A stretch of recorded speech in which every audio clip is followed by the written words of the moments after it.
Alô, você que está ouvindo aqui mais um podcast Nerd Debate, o podcast mais aquático da família brasileira. E nessa semana nós vamos falar sobre o maravilhoso, o lindo, poético filme de Guillermo del Toro, A Forma da Água, que está concorrendo a nada mais nada menos do que 13 Oscars.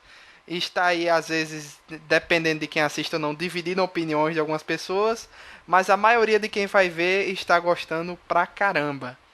E para falar sobre isso, estamos aqui com, diretamente de Natal, esse rapaz intrépido, esse rapaz malemolente, Ezen Damasceno. Se você tivesse dito rapaz alegre, eu tinha desligado na sua cara. Falta só esse. Porque você tinha que chamar ele para restaurante chinês antes de falar isso. Exatamente. E aí, galera, sou o Damasceno, aqui de Natal, nordestinos. Eu vim aqui falar sobre esta aventura embaixo da água. Aventura molhadinha. Aventura molhadinha. É. E também temos aqui uma pessoa que eu pensei que ia estar nas Virgens de Tambaú, nosso amigo aí, Janúncio Neto. Ah, cara, meu corset não ficou pronto. E meus tamancos também, aí não fui. É uma piada que só quem conhece esse bloco aqui de João Pessoa vai saber o que é. Procure no YouTube depois, Virgens de Tambaú, e você vai descobrir. Não procure. O homem que teve um pouco de problema com a internet antes de começar a gravação, João Leão. Olha. Isso é o aquático do He-Man, viu? É o aquático. É parente. Eu tô falando embaixo d'água, quem entendeu, entendeu. Quem não entendeu, não posso fazer nada. Aqui não tem como fazer sinais, né? Linguagem de sinal, vai assim mesmo. Vai assim mesmo, só no... Joga um emoticão aqui na linha de conversa, a gente conversa. Mas todo mundo se lembra como é que faz ovo, né? Ovo, porra, ovo foi fácil. Como é que faz ovo cozido, eu acho que eu lembro. Exatamente. Estamos aqui também com a mulher que vive na ponte aérea João Pessoa, Nova York, Bia Hertel. Vamos falar hoje sobre o filme do monstro do Rio São Francisco. Perdão, Amazonas. Nosso grande rio. É uma boa música para começar o programa, né? Com certeza. Rapaz, não dá ideia pra Luiz, não, rapaz. Não dá ideia. Luiz tem um problema com música, vocês todos sabem, né? Diretamente de Santo André, o nosso novo participante aí que já estreou aí no programa de Melhores Animes de 2017, Denison Ghiseline, Maki. Olá, gente. Muito bom falar com todos de novo. Hoje a gente vai conhecer o triste fim de carreira daquele amado personagem de Darkstalkers. Exatamente. Ah, não, velho. Porque Guilherme Del Toro joga... Olha, Guilherme Del Toro jogou Darkstalker e disse, eu vou contar essa história. É o prequel, Darkstalker é o prequel de A Forma da Água. Ah, não, velho. Eu tô com muito medo de vocês hoje, viu? As referências estão muito profundas, né? Tá. O negócio já começou muito tenso. E profunda é o tema aqui, já que a história funciona embaixo d'água. Exatamente. E eu sou o Luiz Felipe, o apresentador deste programa, e eu vou apresentar ele todinho com linguagem de sinais hoje, beleza? Então vamos lá. Seguinte, amigos e amiga Bia e Ezen, né, também. Obrigado por ter se lembrado de mim. Dando respeito total, hein? Esse filme, como o Denison até comentou aqui em off antes de começar, ele é um filme bem com um roteiro básico, simples dos anos 80 ali, né? E que não tem muito aprofundamento, não tem um grande mistério, não tem nada demais, assim, entendeu? Só que ele capricha em outros detalhes, né? E o trailer é exatamente o filme. Se você viu o trailer, é o filme, não tem nenhuma surpresa, não tem nada. Eu tenho certeza que a partir do momento que você viu o trailer, você viu o filme inteiro ali na sua cabeça. Você já sabia o que ia acontecer. Você já sabia quem ia ser o inimigo, quem não ia ser, quem ia ajudar, quem não ia, né? E venderam do jeito certo. E eu achei interessante que tem uma entrevista do Del Toro que ele disse que aquele filme foi feito para a Sally Hawkins, que é a atriz que faz a Elisa. Ele disse que não, aquele filme foi feito para ela. Eu queria que ela fizesse aquele personagem. E escreveu o filme também pro Michael Shannon, né? Que é o... Eu só vou chamar de Zod, eu esqueço o nome dele. É Richard Strickland. Richard. Grande General Zod. Exatamente, que fez o General Zod. Então, esse filme foi basicamente escrito para eles dois. Mas principalmente para a Elisa, né? A Sally Hawkins. Que a ideia dele era que ela fosse bonita do jeito dela. Porque se você procurar fotos dela aí, procure no Google aí. Sally Hawkins. Ela não é uma pessoa que você, meu Deus, como essa mulher é bonita. Ela tem até umas fotos Não. estranhinhas. Ela é feinha pra chuchu, velho. Ela tem umas fotos Vamos bonitas, combinar. ela tem umas fotos estranhas. Tudo bem só que beleza é uma coisa subjetiva, Com mas certeza. ela não tem partículas de beleza, não. Mas nesse filme, ela tem a beleza do jeito dela. Ela tem uma beleza particular, entendeu? Ela tem um... Não. Ela tem um Você negócio... pode dizer assim, a beleza é subjetivo, é poético. Porque se a pessoa que exatamente. chega lá querendo encontrar uma pessoa bonita, não vai encontrar em momento algum. Ele Mas a partir poderia da ter poesia, tudo bem. caído, ele poderia ter caído numa armadilha de realmente colocar uma atriz muito bonita, Uhum. entendeu? No filme, que provavelmente seria a escolha de qualquer diretor mais, assim, menos sensível. Seria, vou colocar fulana de tal, é um partidão. Né? Todo mundo vai ver o filme por causa dela. Mas não, e como você falou, João, ele coloca a beleza da maneira que a personagem precisa ser. Pra funcionar na história. E se lembrar, até durante o filme, o grande General Zod diz pra ela que está desejando ela, mas ela é feia. Ele diz, você não é bonita, você é feia, mas mesmo assim eu desejo você. Pois é. E ele também não sabe o que é, né? Ele também não sabe o que é que ela tem que ele tem esse desejo por ela. Tem aquela cena que ele tenta calar a boca da esposa dele e tal, porque Exatamente. Pra a ficar em Elisa é silêncio. muda também, é. Então, Como diria um grande poeta nordestino, o povo feio. Da orelha grande das canelas finas. Que exagero. Caraca. Mas, assim, se a gente pode dizer alguma coisa do Del Toro em relação à atriz, ele faz uma condução muito boa da personagem, assim, toda a exposição que a personagem tem é feita de uma maneira tão bem feita, assim, que não... Assim, eu não vi ninguém comentar negativamente a maneira como a atriz é exposta no filme, entendeu? E ela é exposta, assim, de uma maneira até surpreendente, porque recentemente você não vê nenhuma abordagem dessa de uma personagem feminina. Há muito tempo você não vê algo feito com esse cuidado e ao mesmo tempo com esse nível de exposição. e ela só consegue expor a sexualidade dela na água, né? Que coisa, não? Uhum. Que entra aí mais um mistério. Será que ela realmente é uma descendente daquele povo anfíbio e que ficou no meio do caminho na evolução? Tem essa teoria também, né? Eu ia soltar uma piada agora, mas. Mas não vai dar certo, não. Diga, solta, qualquer coisa eu tiro Pelo menos a perereca ela tem, né? Olha só, olha esse Pererecas são anfíbios, não são Toca peixes. a música da praça. Vai. Olha esse Não, não, então assim, o Del Toro, e se você ver alguns outros filmes dele, ele tem esse carinho muito grande com os personagens que ele cria. Né? Mesmo com o Hellboy, que não são personagens dele, ele consegue tentar colocar algo além do que a gente já conhecia do quadrinho. Né? Mas assim, nos personagens que são 100% criados por ele, se a gente pegar bem assim, a questão do Labirinto do Fauno, que é o que o pessoal mais conhece dele, você vê o trato que ele tem com todos os personagens, e ele consegue dar uma personalidade neles que às vezes nem precisa ser falada. Ele trabalha muito também com o gestual, o comportamento dos personagens ao longo da trama, e no caso da Forma da Água, ele explorou isso, eu acho que ao máximo, e conseguiu o melhor resultado que ele podia. Porque eu vi até gente comentando assim que se você conversar com alguém que não conhece a atriz, vai acreditar que ela é muda. É verdade, que ela desempenha bem o papel, né, ali. Uhum. Então, assim, como você falou, né? Como ele escreveu o filme para ela, né? Então, assim, ele conseguiu potencializar ao máximo o talento dela como atriz, né? Porque não é à toa que ela está concorrendo ao Oscar de melhor atriz. E o Del Toro tem uma sensibilidade para tratar os personagens que a gente só costuma ver em praticamente filme japonês, né?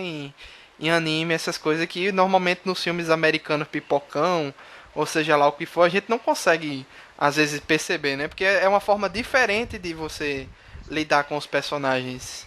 Tanto é que Del Toro tem sim umas referências pesadíssimas do Japão, tanto é que Pacific Rim, né, veio da cabeça desse homem. Uhum. E é um cara que consegue fazer um filme extremamente pipoca, como é o Pacific Rim, e consegue fazer um filme tão poético como A Forma da Água. E isso poucos diretores têm. Se você pegar a filmografia... Mas, bicho, se você for ver, o Labirinto do Fauno é a interseção dos dois. Uhum. Porque ele tem tanto o que blockbuster, como ele tem o que da poesia, da história em si, de você ter uma certa sensibilidade para poder apreciar o filme. Até porque, vamos combinar que vai ter uma porrada de gente que vai assistir esse filme e vai dizer que é ruim, que não presta, que vai reclamar que a mulher ganhou dinheiro fácil, que não teve uma fala, que assim eu também sou ator ou atriz, que eu já ouvi um comentário desse. Se fosse assim, né, Doug Jones, cara, e que entrega, né, porque Doug Jones lembra que a gente falou semana passada da história do Bingo, que é, no caso, na vida real, ele ficou muito perturbado com o fato dele ser famoso por ser o Bozo, mas não ser reconhecido por isso. E o que, é que a gente pode dizer de Doug Jones? Não, Doug Jones, eu tenho uma pena muito grande dele, porque ele vai passar na rua e vai ser um ilustre desconhecido. E enquanto isso, ele já fez filme pra chuchu, mas sendo totalmente maquiado. E se você observar a filmografia dele, todo ano, ele nunca tá sem trabalho, gente. Todo ano ele tá trabalhando em alguma coisa. Todo ano ele tem filme. E o mais recente aí, fora A Forma da Água, é o Star Trek Discovery, que ele faz o Saru. O Star Trek Discovery. Isso. Então ele sempre tá fazendo Saru. E ele sempre tá fazendo filme ou série, ele nunca deixa de trabalhar, mas a gente só lembra dele quando tem algum trabalho assim, pesado mesmo, né? Um negócio diferente. Foi ele que fez aquela criatura aquática do Hellboy, né? Também, o Abe. Sim, Abe Sapiens. Se bem que do Abe Sapiens pra essa criatura aquática não tem muita diferença não, tá? Eu só acho assim que em relação ao o Abe Sapiens fala, né? Fala. Pouco, mas fala. Ah, tá. É porque o Abe, ele é um personagem mais autocontido do que extrovertido, mas ele fala. E ele é mais curvo. Né? E essa outra criatura não. Essa criatura é bem mais ereta. Aí, um detalhe do Doug é isso. É como você vê que é um cara que ele é extremamente conhecido pelo grande público, mas pelo trabalho dele, mas não pela pessoa dele. E ele é um cara extremamente competente, assim, é tipo funcionário do mês. Porque todo diretor só tem elogio para ele. Ele não tem, aparentemente, pelo que a gente percebe, ele não tem aquele problema de, olha, eu sou famoso, mas sou desconhecido. Assim, ele num outro extremo, ele também é um exemplo de ator, porque é um cara que se dedica ao papel. Né? Ele não usa o papel para se promover como artista, entre aspas. Ele é um cara que... Bicho, Doug Jones, o filme mais antigo que eu ouvi falar dele é um filme da Disney, Abracadabra. Abracadabra, aquele filme que tem 3 bruxas. Né? Passa na sessão da tarde direto. Exatamente. Doug 3 Jones, bruxas loucas. Ele é um zumbi nesse filme. Ele tem coisa mais antiga, ele tem coisa de 88 ainda. Esse filme é de 93. Tem coisa mais antiga que isso. Mas eu tenho uma surpresa pra todos vocês, que Doug Jones é o convidado especial do podcast. Palmas pra ele. Só que não. Que pena. Ele não pôde vir, infelizmente, mas aí fica o convite aí, Doug Jones, se você quiser aparecer. Eu mando um recado pra ele dizendo que você gravou isso no programa. Outro personagem também aí que veio pra arrasar foi a Octavia Spencer fazendo a Zelda, né? Da Layla? Da Layla. Link, pô. Delilah, Zelda, Link, a princesa Zelda. E como disseram, né? Ela é o contraponto da Elisa, né? Porque uma é muda e a outra fala pelos cotovelos. E ela sempre falando do marido dela e das histórias do marido dela e não sei o que, não sei o que. E não para de falar. Ela nesse filme tá tipo mesmo a atriz coadjuvante. Ela dá o suporte todinho pra Eliza aparecer. O tempo todo. E o legal do marido dela é porque quando ele aparece, tem toda a relevância do mundo.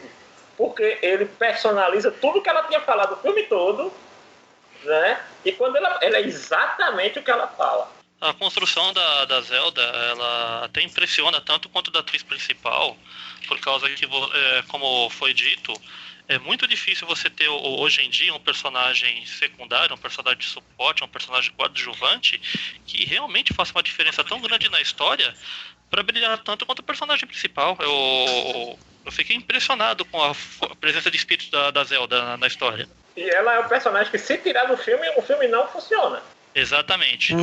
Para você notar a importância dela. Ela deixa de criar as situações leves da história, né? Ela fica um pouquinho de alívio cômico, mas por causa da mudez da personagem e de como ela ajuda a personagem no dia a dia do trabalho, a história não conseguiria acontecer. Ela é o link. Olha a piada aí, Bia. É o link do importante. A Zelda é o link da Eliza.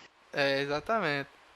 Ela é o link importante entre todos os personagens ali, né? Ela que conecta todo mundo, o doutor lá e vamos também. combinar que a Eliza, ela é pura, né? E a Zelda tira um pouco dessa pureza dela, mostrando que o mundo não é tão cor-de-rosa quanto ela pensa. Rapaz, Não mas sei se a Eliza não é tão pura assim.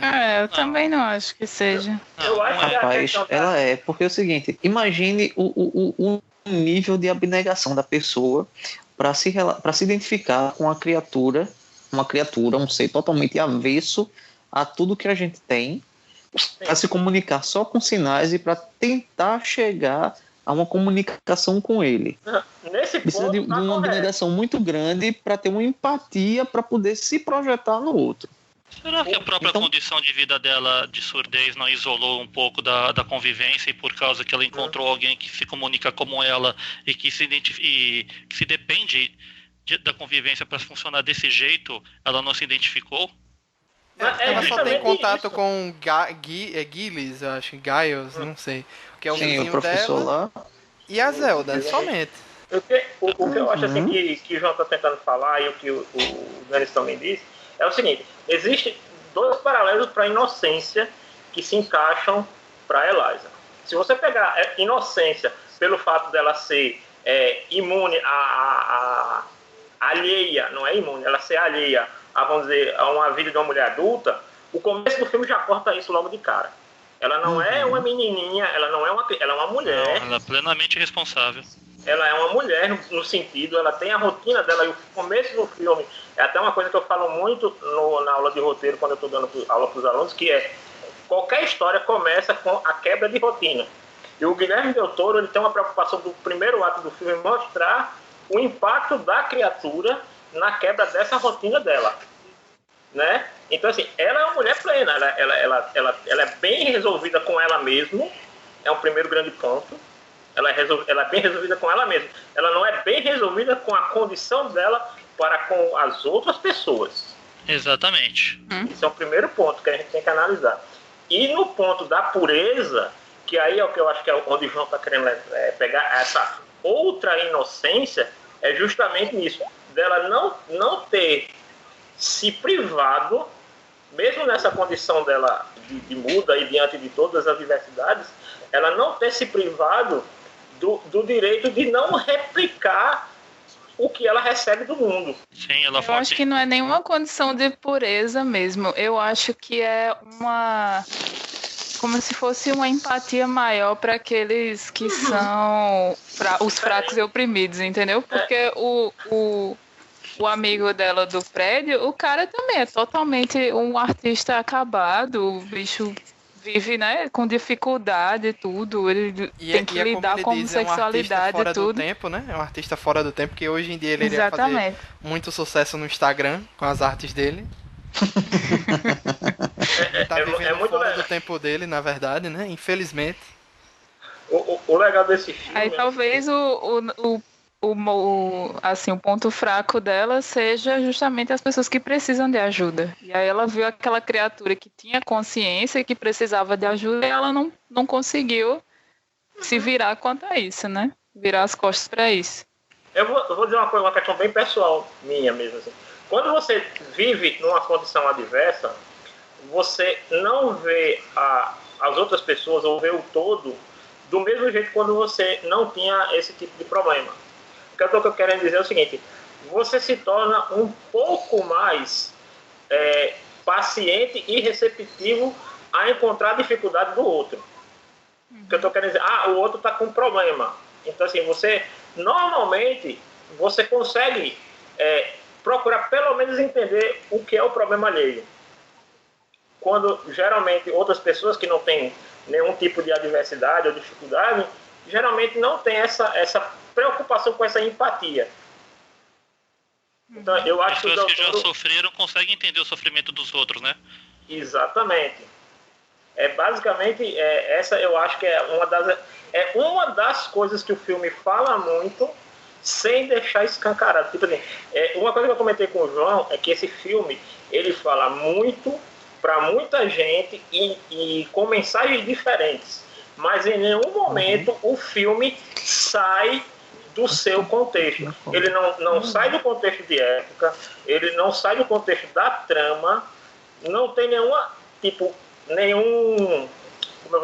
ele não procura nenhum atalho para agradar ninguém.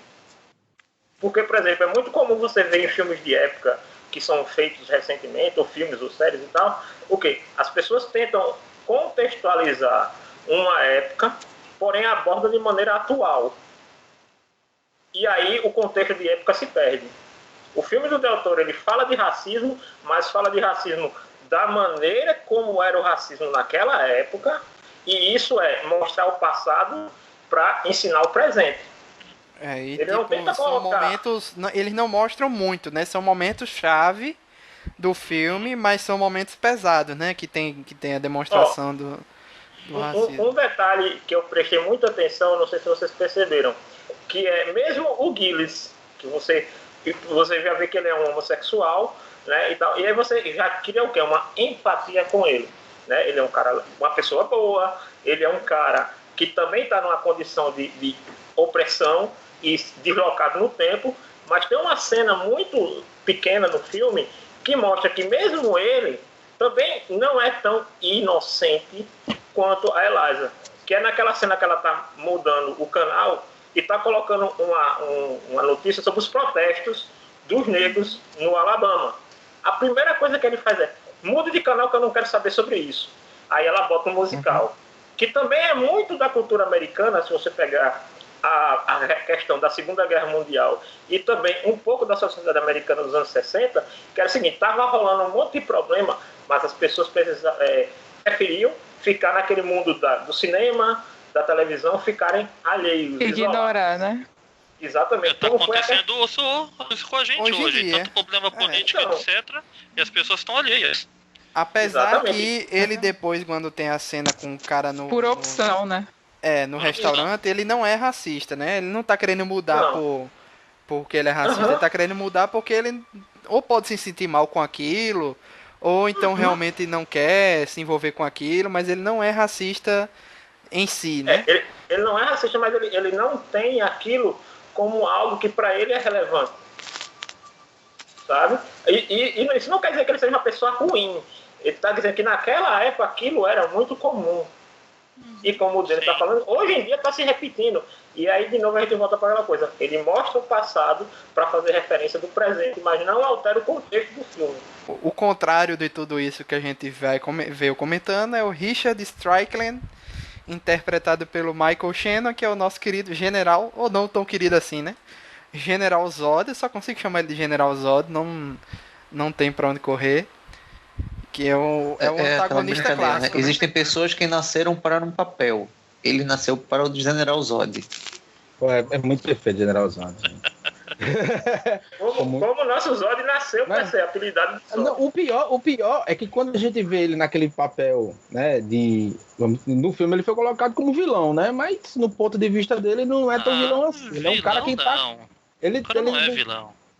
Se você ficar do lado da personagem principal, ele vai se tornar um vilão, né? Ele tá um antagonista ali. É um antagonista.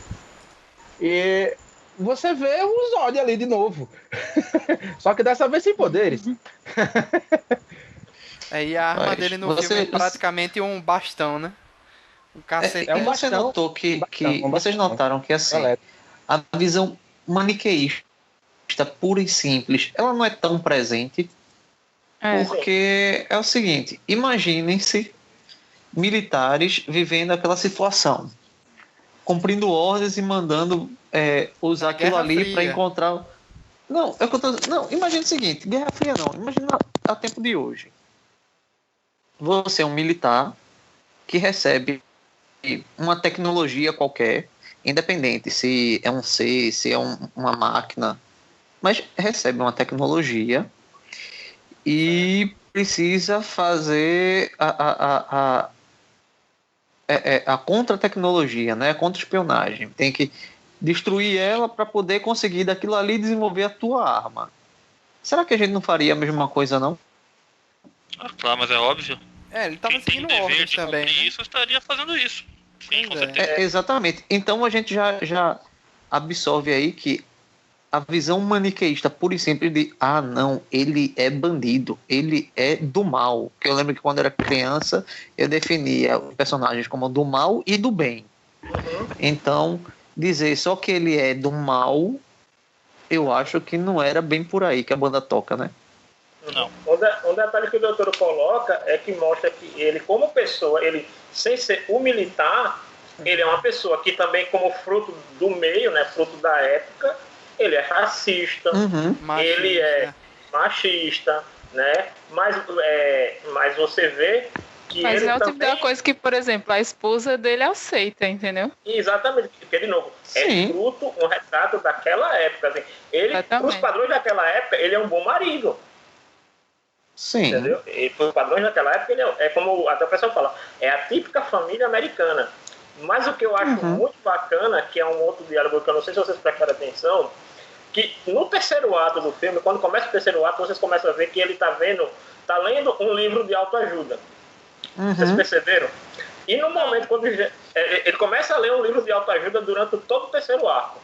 E aí, quando ele tá lascado, que a criatura fugiu, e o general volta, né, que diz que ele não quer atender o telefone, e a secretária diz, não, mas ele já tá na sua sala. Né, e ele vê que ele se queimou, e ele tenta jogar pro general um papinho de livro de autoajuda. O livro que ele tá lendo é O Poder do Pensamento Positivo. E ele cita no telefonema que ele não pode ter pensamento negativo. E aí ele tenta jogar pro general, não, mas o homem que fez a vida toda de sucesso, de trabalho, comete um erro, e por causa desse erro, aonde ela é jogada? Aí o general disse, amigo, isso não me interessa. Isso me lembrou muito de João Leão. Amigo, isso não me interessa. E o que eu achei legal é quando ele fala, ele não diz diretamente, mas ele fala do sonho americano. Ele fala, isso, essa decência que você está falando, isso a gente vende para os outros porque a gente não suporta. Aí, quem quiser comprar o livro tá $10 na Amazon, do Dr. Norman Vincent Peale. Olha aí. Não é a mesma capa que tá no filme, mas tá aí à venda. Entendeu? E é legal porque, como ele fala, o sonho americano é propaganda. Sabe? Sim, é ferramenta de manipulação. O sonho americano pleno, mesmo como eles querem, é muito diferente de utópico. O vilão, entre aspas, o militar, o antagonista, ele estava acreditando nesse sonho americano.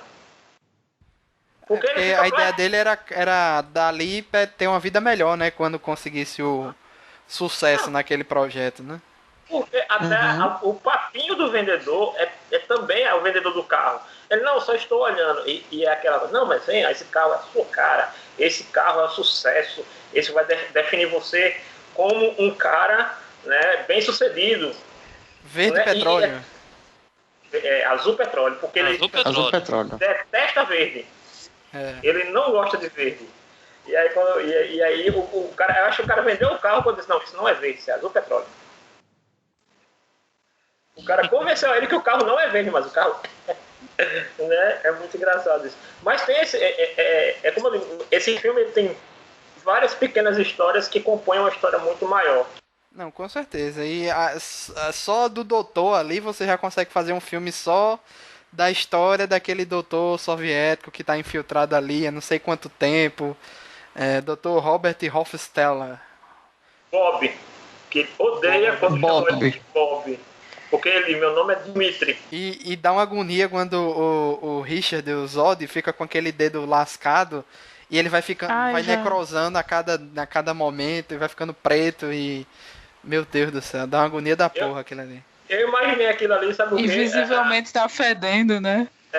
E assim, eu interpretei até aquilo ali como uma analogia do quanto o personagem ele vai afundando dentro dele mesmo. Assim, é como se fosse uma referência visual de como ele vai cada vez piorando como pessoa. Concordo. Entendeu? Eu peguei muito essa referência dentro da história, né? Não sei se vocês tiveram a mesma impressão. Ele vai pirando também, né? Não só piorando como pessoa, quanto pirando, né? Vai perdendo a cabeça. Acho que ele vai pirando mais pela pressão do trabalho, né? Assim, a exigência que é colocada em cima dele. Ele tá num projeto militar ultra secreto, afinal de contas. O problema dele falhar acaba com o sonho, como foi dito, o sonho americano que ele queria seguir. Então o problema mais dele é que falhar naquele projeto também acaba com os sonhos dele. Porque até o general fala pra ele que se ele falhar, a vida dele acabou, tá destruído. Uhum. E como o João Leão fala, né? Alguém tem que pagar. Exatamente. E lembra aquela história que tem assim, tipo, o chefe briga com o subordinado, o subordinado vai e briga com o subordinado dele, que vai e briga com... Né? Aquele efeito cascata, né? E quem tá no outro lado da ponta, para ele, né, para o antagonista, é a Eliza. Né? Quando ele descobre que é ela, né, e você vê que ele não suspeita dela em nenhum momento, não é porque ele não levasse ela em consideração, é pelo total desprezo por ela ser mulher e por ela ser da equipe de limpeza. Né? Tanto é que o que é que eu estou fazendo aqui interrogando o pessoal que limpa mijo? Bote aí. É mulher, limpeza e muda. E proletariado. Não é militar. É civil, né? É um civil. De novo, eu vi uma análise do filme que eu achei bem interessante. Quer dizer, olha, se for uma pessoa que ela está querendo ir ver o filme, ali é tudo, e só para ver aquela primeira camada da história, é bem capaz dela se satisfazer com o filme.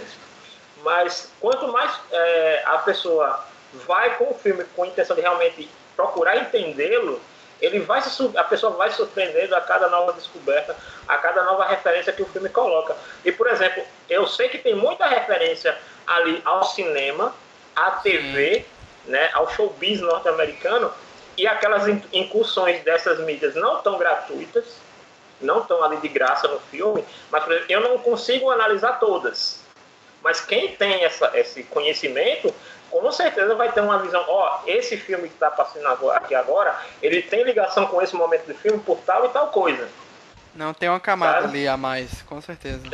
Se eu não me engano, aquele filme que está passando lá, justamente essa ação é da Lila. O que está passando no cinema. Tinha o nome do filme exposto na... Tinha, no letreiro. Uhum. Porque, na verdade, são 3 filmes que passam dentro do cinema ao longo do filme, né? Eu tô falando daquele no momento em que a criatura está no cinema. Sim. Eu tava pensando que era Cleópatra, mas eu me enganei. Uhum. Né? E já tem um outro filme que é do começo, que é um outro filme completamente diferente. E eu tava vendo aqui um detalhezinho desse do cinema, que é o nome do cinema, que se eu não me engano, é Morfeu. É Morfeu, o nome do cinema é Morfeu. E qual é a referência do Morfeu na cultura grego-romana? Exatamente, o deus dos sonhos, né? Entre outras coisas. Eu tava procurando aqui umas curiosidades. O papel do vizinho dela, né, da Elisa, era pra ser pro Ian McKellen. Olha só. Poxa, Poxa, ia ser ótimo. Ó, ficaria tão bom quanto, hein? Exatamente. O cara mandou bem, né? Mas imagina. mandou também, que também foi indicado, né? Se eu não me engano, foi indicado ao Oscar também, né? Também. De ator coadjuvante. Parece, não tenho certeza. E eu acho que a cena mais bonita do filme, sem dúvida, é aquela na hora que ela tá na mesa com ele comendo os ovos e a música tá tocando e ela vai fazendo com a linguagem de sinais a letra da música e vai mudando, né, pra cena dela dançando com ele e ela cantando. Ela falando, né? Cara, aquilo ali é uma alegoria muito foda, velho. Uma coisa interessante, né, que a gente pode ver é que esse devaneio dela, ele é totalmente ambientado ao meio dela, né? Sim. Isso achei assim impressionante essa colocação. Com certeza um diretor menos atencioso teria feito aquela cena totalmente diferente. Uhum.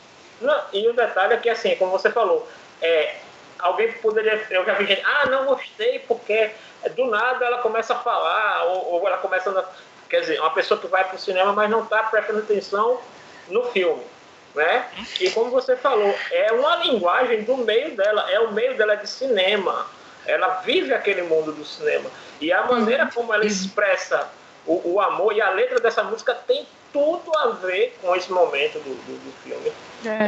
A trilha sonora desse filme é excelente e essa é com certeza uma das melhores músicas, se não a melhor música da trilha sonora inteira. Tanto é que ela tem duas versões no CD. Essa música tem duas versões dela. Uma que é a versão... e tem uma versão que é a que aparece no filme pela primeira vez, que é na TV, que é com a cantora original da época. Né? Que essa música ela aparece num desses momentos que ela tá mexendo na televisão, lá no apartamento do Gilles. Bem, o filme está concorrendo como melhor diretor, Guilherme Del Toro, né? Melhor filme, melhor performance da atriz, né? Que é a Sally Hawkins, melhor performance de ator secundário, que é o vizinho dela, né? O Richard Jenkins, que é o ator que... Qual o nome ator do personagem? Melhor atriz secundária também, Octavia Spencer. Melhor música, acho que é melhor trilha sonora original. Trilha sonora original. Best Original Screenplay, seria o que isso aí? Roteiro original. Roteiro original. Melhor cinematografia, design de figurino, edição de som, mixagem de som, edição de filme e design de produção. E ganhou aí no Globo de Ouro, melhor diretor, melhor das músicas, né? Melhor trilha sonora. Ganhou muita coisa também. No BAFTA também ganhou. Então esse filme já vem levando prêmios aí a rodo, né? Ele quase nasce clássico, né? E teve também, cara. hein? Eu acho que ele na verdade, assim, ele coroa a carreira do Guilherme Del Toro. Acho que você consegue ver, como eu falei, né? Guilherme Del Toro não tem uma filmografia tão extensa, mas se você acompanhar assim, os últimos 5 filmes dele, você vai conseguir encontrar um pouco de cada filme desse dentro da Forma da Água, sabe? Bicho, eu tava olhando bem direitinho aqui os detalhes, cara, como o material de cenografia do filme é impecável. A cenografia desse filme, a ambientação da época. E eu não sei se vocês tiveram essa impressão. Nos anos 60, né, se passa nos anos 60, mas ele tem muito ainda de anos 50 na atmosfera, justamente pelo glamour do cinema e tal. Mas ele ainda tem muito de anos 50 nele, assim. Você nota isso dos pequenos detalhes é claro, né, da necessidade de refazer cenários, prédios interiores, mas se você parar para ver, até mesmo os produtos de limpeza, os esfregões e etc. Eu dei uma procurada na internet de filmes antigos, para procurar a referência, o cuidado deles foi extremo nos mínimos detalhes. Cara, eu achei um detalhe muito bonitinho do filme, que é a escova que ela usa para limpar o sapato. E é tipo um patinho que você está lá decorando a mesa. Um patinho que está decorando a mesa e ela puxa a cabeça do pato e é uma escova de limpar o sapato. E é uma escova. E tem aquela da minha casa, velho. E tem uma outra referência a cinema no filme, que é ao Mágico de Oz. Eu não sei se vocês pegaram. O que seria? Sapatinho vermelho. Na hora que ela tá dançando? Sim. Não, porque é o seguinte, no começo do filme, ela namora um sapato vermelho na vitrine. Sim. Né?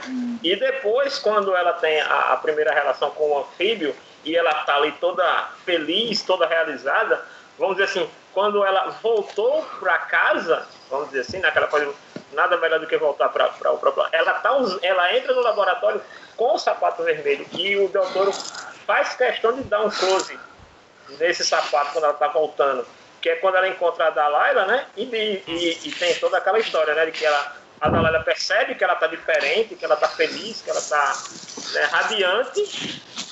E aí é quando ela conta, e o comentário da Delilah é excelente nessa cena. Falando em detalhe de cena, de ambientação, de música, etc. Alguém aqui ficou, assim, tocado pela musiquinha da Carmen Miranda do nada? Eu falei. Uma grata surpresa, né? Véio.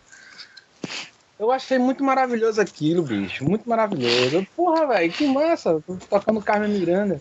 E no início eu tinha pensado até que era só uma edição para o filme para ser exibido no Brasil, mas não, tá realmente tá no filme mesmo. E também que a música não tá de graça, é que se você pegar um momento em que tá tocando Carmen Miranda, e é um momento muito feliz, né? A música é muito contente, é justamente quando o antagonista lá, o Zod, comprou o carro, tá todo satisfeito, tá todo, né, pleno dele, no momento, naquela... Você merece esse carro. É. E a música fala disso, né? E a música fala disso, o coração tá saltitando, tá contente. As onomatopeias que ela canta na música é uma referência a isso, né? Sim, o tica-tica-bum. Tica-bum, tica-tica-tica-tica-bum, sim. Lembrei imediatamente dos três amigos lá da Disney. Sim. Né?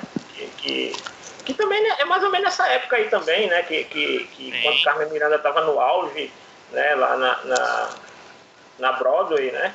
Que, para quem não sabe, né? Carmen Miranda não é brasileira, é portuguesa. Né? Mas foi, durante muito tempo, o garoto propaganda do Brasil na América, né? E como os americanos gostavam dela, né? Acho que até mais que a gente, em alguns sentidos. Sim. Outra coisa legal também são os russos, né?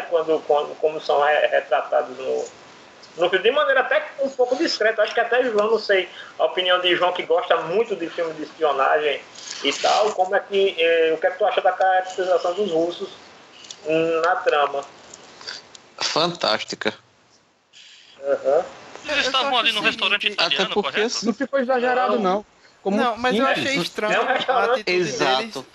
Eu achei estranha a atitude deles de não querer levar em frente o projeto, entendeu? Porque, tipo, é um negócio completamente diferente que os Estados Unidos queria dissecar e a Rússia, por não querer, preferia eliminar ele, né? Não é que a Rússia não queria. A Rússia não tinha condições de levar aquela criatura para a Rússia. Então, no meio da guerra, se o seu inimigo não evolui, melhor para você. Quando teve a discussão da bomba atômica e etc., quando os Estados Unidos estavam fazendo aquelas demonstrações de que eletrólise fazia a emissão de energia nuclear a frio, isso serviu de propaganda para os russos, para eles gastarem durante 4 ou 6 anos um certo orçamento em cima disso. Então, da mesma forma que os Estados Unidos fez isso, é natural você pensar que um país concorrente não quer que você desenvolva a sua tecnologia. Isso já é um avanço contra a guerra, contra o seu inimigo. Eles não tinham financiamento, então não tinha como financiar ainda e preferiam eliminar. Era muito assim. Acho que devia ser umas 10 pessoas ali no máximo. O trabalho para levar a criatura para a Rússia, assim, era muito trabalho por nada. Porque era muito mais fácil expor a célula russa ali com esse trabalho todo do que simplesmente eliminar. O grande ponto aí é a relação do cientista, que ele, apesar de russo, ele estava tentando se beneficiar dos dois lados. Com o quê? Com conhecimento. Ele diz, eu vim para esse país para aprender. Ele é, acima de tudo, cientista, né? Como ele mesmo fala. Antes de ser russo, ele é cientista. Antes de ser um espião, ele é um cientista. Exatamente. Ele diz, não, como patriota, eu vim para esse país, né? Como russo, patriota, eu vim para cá. Mas eu vim para aprender. O que aparenta ser ali é que o cara ali não é realmente um espião. Ele é um cientista. Que está sendo usado como espião, infiltrado. Que está sendo usado como espião, né? Vamos pegar alguém que entenda do assunto e vamos jogar lá dentro com bucha de canhão, cara. Colou. Se ele for pego lá dentro, os caras vão transformar ele em picadinho, né? E se ele atrai a gente transforma ele em picadinho também. Então, vamos colocar o cara aqui no beco sem saída, ó. Você quer servir o seu país ou não? Aí o cara fez, eu tenho outra opção? Eu falei, não, então vai lá, cara. Botaram o cara. O que aparenta muito. Mas os caras foram pra matar ele, né? Os russos depois foram pra matar os russos. Sim. Quando chegou ali na hora da extração, né? Já era pra passar o cara dessa pra uma outra pior. E outra, se ele não tá rendendo. Ele se ligou. Se ele não tava rendendo nessa época, o cara espião não tá rendendo, é pra descartar. Ele se ligou, tanto que na hora que eles foram no apartamento, ele já estava preparado.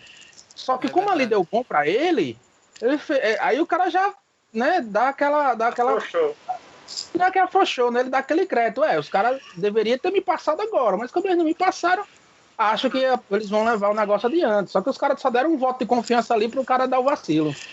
É só isso. Exatamente, porque eu acho que se ele se sentisse ameaçado naquele momento, né, o risco dele virar a casaca, por exemplo, né, querer se voltar para os americanos, contar tudo. Então, assim, foi melhor deixar o cara numa zona de conforto aparente para, na hora da extração, eliminar ele, né?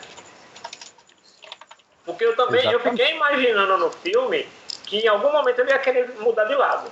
Eu pensei nisso. Mas eu acho que como ele não encontrou eco, né, nos americanos, ele não via ali alguém com uma visão, por menor que fosse, parecida com a dele em relação à criatura, ele, vamos dizer assim, ele partiu para tentar fugir. Né? Não, assim, na verdade, ele pediu o arrego pros russos só porque a galera queria descartar o bicho, né? Sim. Não, ele foi tentar falar com os russos, ó. Os caras vão descartar o bicho. A ideia dele era o quê? Era tirar a criatura dali e levar para um outro lugar, levar para a Rússia. Para qualquer outro lugar, cara. Sim. E só que os caras disseram, a gente não tem condição de fazer isso, cara. O melhor meio é você se desfazer da criatura. Tanto é que ele faz questão de mandar avisar que a criatura é consciente que pode se comunicar. Né? Ele fez de tudo, ele faz de tudo mesmo para salvar a criatura, né? Para continuar a pesquisa dele. Ele achou a criatura extremamente maravilhosa. É tanto que na primeira vez que ele viu, eu pensei, deu merda aí. Ele vai anunciar a Deus e o mundo que a doidinha tá tentando se comunicar com a criatura, que isso e aquilo. Ia mudar eu pensei que já ia mudar o rumo ali da parada, mas não mudou nada. Ele ficou pianinho ali na dele e viu o que ia acontecer. E ele aprendeu com isso. Perdão, deixa eu interromper você aí, desculpa. Não, mas é só um detalhe também. Logo no começo do filme, ele tá ali no canto e observa ela dançando pra criatura, né? Exatamente, é nesse momento aí que eu pensei, agora ele vai denunciar a situação e vai dar merda aí. Vão mudar a forma que estão tratando a criatura, né? Vão começar a tentar se comunicar com ela e tal, vão envolver a menina vai ficar... Eu já pensei que a menina já ia ficar presa ali naquela situação, né? A muda ia ficar presa na situação. Aí imaginei um monte de coisa, vai mudar tudo aqui a história. Mas não, o cara ficou na dele, eu fiz aí tem coisa, esse cara quer alguma coisa. Detalhe, ele ficou na dele, mas como vocês falaram, né, tanto o Denis quanto o tu, ele aprendeu com aquilo, ele viu que a criatura podia se comunicar, e um detalhe muito pequeno ali, que passa bem devagarinho, é que no momento que ele está com os outros cientistas, depois que já observou a menina, ele leva uma bandeja de ovos. Sim, é verdade. Entendeu? Ó. De ovos cozidos. assim, não sei se é proposital ou não, no Hellboy, o Abe Sapien é uma iguaria para ele é comer ovo podre. Uhum. Né? São ovos podres que eles se alimentam. E no caso aí não, são ovos cozidos, né? Mas assim, por mais que a gente, como fã, entenda que não são a mesma criatura, o próprio Del Toro já deixou claro que não é a mesma criatura, a gente não deixa de ver esses pequenos, como o Luiz gosta de dizer, né? Das pequenas rimas narrativas que se repetem entre um e outro. E né? teve um mistério gigante que surgiu depois que a gente assistiu o filme, que assistiu eu, Arthur Bárbara e Janúncio, né? Aí, quando a gente saiu, eu fiquei encafifado. Encafifado é uma palavra muito daqui, né? Eu fiquei muito... Encafifado, deixa as pessoas saberem o que é encafifado. Eu fiquei muito encucado com a questão de que é comentado que ele é tirado do Amazonas e não sei o que. Aí eu pensei, tá, existe rio de água salgada? Aí eu insisti nisso, eu disse, Janúncio, você vai ser o responsável por pesquisar de onde ele teria vindo da Amazônia. E Janúncio pesquisou e tem a resposta aí pra gente. Inclusive, Arthur Bárbaro tem a teoria de que o anfíbio é o boto, a lenda do boto. É isso que eu tava falando. Isso era o que eu queria falar no começo, esqueci, velho. Vamos comentar aqui sobre o filme do Boto. Aí, editor, coloca no começo aqui, nós vamos comentar sobre o filme do Boto. Mas, assim, é totalmente plausível isso aí. Pegando de novo o que eu comentei até nos offs aqui com o João Leão, eu peguei as cenas do filme onde o cientista comenta. Eu já tinha comentado isso com o Luiz no caminho, né? Disse, Luiz, o primeiro grande ponto que a gente tem que ver ali é o seguinte: nenhum peixe sobrevive em água de torneira, água clorada, nenhum peixe. Então, com certeza, as dicas que ele está dando ali em relação ao sal, e também a gente tem que lembrar que a água, ela não é limpa, ela tem aqueles insumos, né, que a gente vê ali, que é como se fosse uma pequena vegetação, para deixar a água mais próxima. Eu já imaginei que fosse água de mangue. Mas é água de mangue que é a criatura, porque assim, pela salinidade que o cientista lá comenta, e o que eu pesquisei, é justamente, ele vive em água salobra, né, que é justamente água de mangue, água de estuário. Já sei que eu não posso andar pelos mangues daqui da cidade. Né? Aí, vai que tu engravida. Né? E assim, e aí pega tudo a ver, porque pelo que a gente vê, eles não falam em nenhum momento Brasil, eles falam Amazônia e América do Sul. São as duas a Amazônia compreende vários países, né? Mas pelo que ele fala ali, a criatura, pegando a ideia que seja no Brasil, é ali por Belém do Pará, né, o estado do Pará. Tem a oferenda dos índios, né? Que eles falam que os índios fazem oferenda para ele. E provavelmente ele sai do, como você disse ali, se é pelo Pará, é no mar. Então ele sai... É ali na foz do Amazonas. Então ele viria com essas oferendas, talvez realizasse alguma cura, talvez ele tivesse essa questão de pegar mulher como boto e depois voltava, né? Mas a gente viu que ele pega a mulher igual o boto mesmo, né, velho? Era safadinho. E um detalhe, assim, é que assim, mesmo sendo uma criatura... Eu estava até comentando ontem com o Jonatas, que também tem formação de biologia. Eu estava tirando algumas dúvidas com ele quanto a isso, e a gente chegou na conclusão seguinte: mesmo levando em consideração esse mínimo de ciência, o mínimo do mínimo de ciência que o filme trata, coloca ali na fantasia para dar uma certa credibilidade para a coisa, o que é muito bom, a gente tem que lembrar que é uma criatura mística, uma criatura de fantasia. Então, por exemplo, você pega o exemplo, ele foge pelo mar. Então, assim, o elemento água é o fundamental para ele. O grande problema é que a água que nós usamos, que nós consumimos, não é uma água natural. Não é uma água da natureza. Né? Então, até nisso aí você consegue encontrar um impacto tipo humanidade e natureza. Né? E para a gente sobreviver, a gente não faz uso mais da água natural. Então o habitat dele seria ali mais ou menos pelo Pará, onde o rio Amazonas desemboca. Isso. Porque se ele tem contato com respiração com o mínimo de salinidade, seja para respirar ou para conservar a pele dele, tem que em algum momento as águas no mar tá perto ali, né? Eu acho que colocaram essa parada do sal só pra complicar, cara. Tem uma eu acho que... Acho que não, viu? Eu tava achando que era só pra colocar um tempero no peixe. Eita, essa daí foi ótima, viu? Tempero no peixe foi ótimo. Só pra temperar. Mas, assim, tem que botar um sal, bota um azeitezinho também na água. Deixa ali uma meia hora ali, numa temperatura de 50 graus. Cozinhando com o Nerd Debate. E a ideia da mulher de fazer uma piscina dentro da banheira, que ideia de bosta, né? Pelo amor de Deus, né? Do banheiro, Genial, né? Do banheiro. Não, ali o que o queijo não faz, né? Meu Deus do céu. Bia Reta fazendo referência a Márcio Albuquerque. Que fique registrado. Eu ia dizer isso. Márcio hoje foi representado por Bia. Que fique registrado nos autos. Nada. Eu não sei se isso é bom ou se isso é ruim.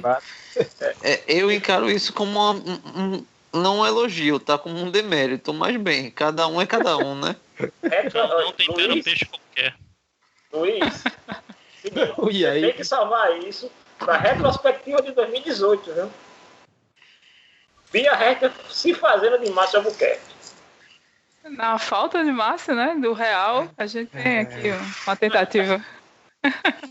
E o pior, bem sucedida. Ai, meu Deus do céu. Prossigamos. Uma coisa assim que... Outros detalhes do filme. Quando o Giles lá, ele tem a desilusão amorosa dele, né? Com o bartender, né? Lá na coisa, eu não sei se vocês percebem que, primeiro, que a torta é uma porcaria, né? Desde o começo do filme, né? E o cara tem um estoque de torta não comida na geladeira. Não comida. Ele é quase um stalker. Ele é quase um stalker do cara. Exatamente. E assim, para comemorar, nós vamos comprar uma torta. Outra, de novo, cara. Para. Aí ela fala, não, obrigado, não quero. Pra mim, não. E o cara tem toda... nesse momento o sinal de ovo. O cara lá, o bartender, tem toda a pinta de gogo boy, né? Como o cavadinho já tem toda a ferramenta, né? Mas um detalhezinho assim, quando o bartender lá dispensa o Guinness, não sei se vocês percebem que ele limpa a boca dele com o guardanapo, mas com um nojo, cara. Um nojo que assim, ele deixa bem evidente do quanto aquilo para ele está sendo uma decepção. E é a partir daí que ele pega, eu até vi uma revisão e o cara coloca isso assim, a partir do momento que ele percebe que ele não vai ter um amor na vida dele, ele se joga completamente para se dedicar à realização da Elisa. Ele tecnicamente perdeu o que ele queria, né? Ele recorreu à única pessoa que era amiga dele. Uhum. Porque, ele meio que aquela reação dele de tipo com a Elisa, né? Deixa ele falar, não adianta você ir atrás de salvar essa criatura, não sei o que. Pra mim isso foi uma tentativa dele assim de afastar a Elisa, porque ele sabia que, assim, na cabeça dele, ele sabia que ia ter um relacionamento com esse cara e a vida dele ia seguir esse rumo. E a Elisa não tinha mais posição nessa nova vida que ele estava almejando, assim. Eu acho que todas essas vertentes se enquadram no pensamento dele. Acho que ele estava envolto a tudo isso ao mesmo tempo. Aí, quando o foco principal falhou, ele teve que rever como ele tratava a Elisa. E um outro detalhe é que todo mundo no filme, todos os outros personagens, chamam o anfíbio de a criatura ou a coisa. E só a Elisa que trata ele como ele, né, como indivíduo. E todos os demais tratam o anfíbio como criatura, como coisa. Né? E mesmo as pessoas que... O Giles, a Delilah, né, que tem uma relação com ela... E que eu acho que estão muito mais envolvidos por ela do que por a criatura, né, pelo anfíbio, né? Mas mesmo assim essas pessoas, de novo, aquela programação que a pessoa tem de ainda não entender e não aceitar o diferente que Lisa já tinha abraçado há muito tempo, né? Isso tá em outras alegorias do filme, por causa do momento histórico. Nesse mesmo momento do bar que o rapaz é rejeitado pelo rapaz das tortas, quando chega lá o casal de negros querendo comer, eles também são alguma coisa que deve ser dispensada porque eles não cabem ali dentro. Sim. E ele diz, né? Todos os lugares estão reservados. E O você tempo só pode todo, pedir todos isso os aí, dias. né? Não pode comer aqui, né? É Baltimore, né? O local onde se passa a história? Eu acho que é Não me engano, Baltimore. isso, né? Baltimore. Baltimore não fica no Alabama, né? Eu sei que em Baltimore foi onde teve o maior protesto por conta da segregação racial. Baltimore fica em Maryland. Uhum. Mas é no sul dos Estados Unidos, né? Deixa eu ver. Dá um mapa aqui. Eu acho que Maryland não. E o filme se passa em 62. Ele tá acima de Washington, perto de Nova Jersey, de Delaware, de Pensilvânia. Então, é um outro detalhe pequeno do filme que, por exemplo, o antagonista, quando ele chega lá, que ele conversa com a Delilah e a Eliza dentro do banheiro, ele fala, eu vim do Alabama. Eu sou e vim do Alabama. E a gente sabe que, historicamente, o Alabama é um estado onde a questão racial era muito mais aguerrida do que em outras partes dos Estados Unidos, né? Que ele até fala, né, que aquela arma lá, o cacetete com o pré-taser, né? Acho que ele é o tataravô do taser, né? Que ele foi desenvolvido justamente com aquela finalidade, né? De ser uma arma, não ser só meramente um cacetete, né? E aí você vê, né? Quando ele vai falar com as duas, que eles essa criatura não é humana, os humanos foram feitos à imagem e semelhança de Deus. Aí quando ele se refere isso para Dalai, ele diz, mas Deus é mais ou menos como eu e você, mas mais como eu do que como você. Uhum. Né? Ele é branco, né? Exatamente, né? E um outro comentário assim, totalmente dentro do contexto histórico, mas altamente racista, né? É quando ele chega para ela, ele pergunta se a Dalai tem irmãos, ela diz que não, e ele fala, né, para ela, né, não, que isso é muito incomum para sua gente, você ser filha única, né? E aí ela explica que a mãe dela faleceu após o parto. Sim, eu lembro dessa cena. É uma das referências sobre como o personagem é preconceituoso. Isso, exatamente, né? Então, assim, e como ele fala, né, que ele vem do Alabama, então, assim, tem todo sentido para isso ser, além da época, tem a origem dele, né, de onde ele vem. Então, essa cultura racista é ainda mais evidente. Eu só fiquei perguntando justamente a localização da cidade, porque você vê que o comportamento do bartender, né, do cara lá da loja de tortas, é bem, assim, não é nada discreto. Não. Né? Então, por isso que eu perguntei, porque se fosse localizado mais ao sul, estaria bem, devemos dizer, bem evidente do porquê aquele comportamento dele. Né? Nessa época, a discriminação era aberta, né? Eu acho que ainda assim é um estado que não é progressista, não é como Nova York ou a Califórnia, entendeu? Sim, sim. Tem muito disso também, né? Provavelmente era um estado de como dos democratas, não, dos republicanos. Né? É o estado republicano.